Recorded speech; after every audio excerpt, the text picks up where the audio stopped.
How did you handle a conflict with a coworker, supervisor, or manager?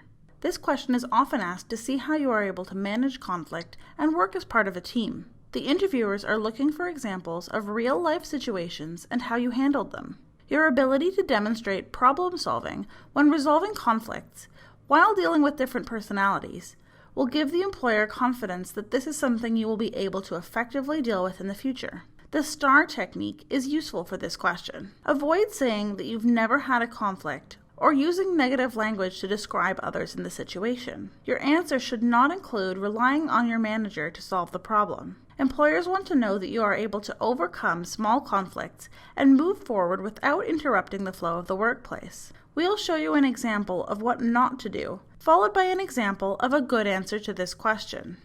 Okay. Tell me about a time when you experienced a conflict with a coworker, manager, or supervisor, and how did you handle it? While I was working as an administration assistant, the firm I was working at had some staffing changes.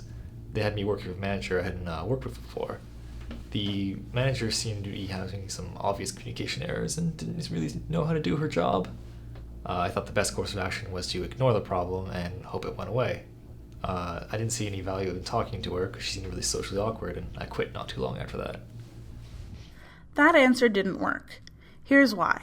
He didn't solve the problem. He used negative language to describe the other people involved in the conflict, and he showed he didn't work well with the team. Now let's look at how he could have done better. While I was working as an administrative assistant, the firm I was working at was having some staffing changes. I was asked to support a manager I had previously worked with before. The new manager provided less feedback than my previous manager, and I found I had a hard time identifying what he wanted from me. I knew I had to clarify what exactly the expectations were of me and how I could better help him. I suggested we meet and have a conversation about this. In the meeting, I acknowledged our disagreements and we talked about what was working and what wasn't working. An honest conversation about work styles and expectations led to a better understanding of how we could work more effectively. Listening and understanding each other's point of view was helpful in coming up with a solution. After we had this conversation, we worked together successfully for several years. Ever since this experience, I always take the opportunity at the beginning of a new job to discuss expectations. That was a good answer.